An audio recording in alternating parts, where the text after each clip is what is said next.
today. So I wanted to just come quickly and just talk to you about, should you get the endometrial ablation sort of outpatient surgery that is being offered right now if you are someone who is struggling deeply with the heavy bleeding, bleeding in between periods, or you bleed all the time. Some doctors are recommending that type of a surgery. Well, it is, yeah, it is a surgery, and there's several different ways that they do it. Some doctors go in and they put a liquid in there and just kind of what it is. Well, first of all, what this surgery is they destroyed the uterine lining, and what it's supposed to do is cause the bleeding to either stop completely or lessen your monthly bleeding that you get when you have a period. And in some women it actually works, and in other women it doesn't work, or it works temporarily and it will start to, the same problems that they had in the first place will begin again.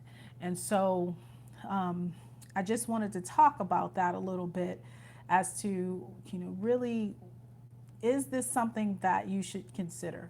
And yes, I mean, if you're having heavy bleeding and you want to consider it, by all means consider it.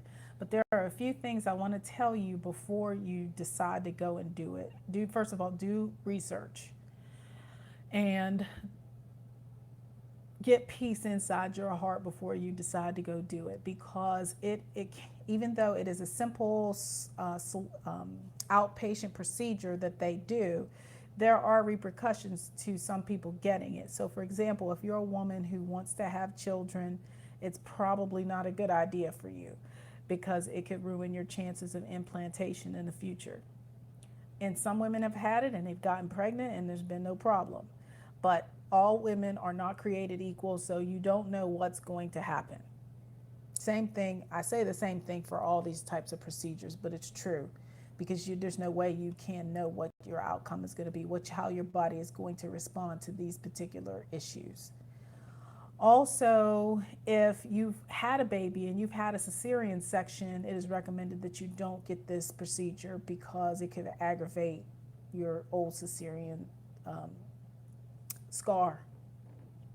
Also, it can also affect your your sex life. I have not heard anybody say anything about getting the procedure and it affecting their sex life. But if you go and research it, that is one of the possible side effects. I don't know what the percentage of that being a side effect is, but I just know that it is a possible side effect. But overall, what I want to say about it is that if you get it and don't address the issue as to why you were having the heavy bleeding in the first place, you're opening up the door for the same thing to happen again. Just like if you go and you get a myomectomy or some other procedure that like takes away fibroids, or you remove one of your ovaries because it has a cyst on it, or whatever your procedure is that you decide to take.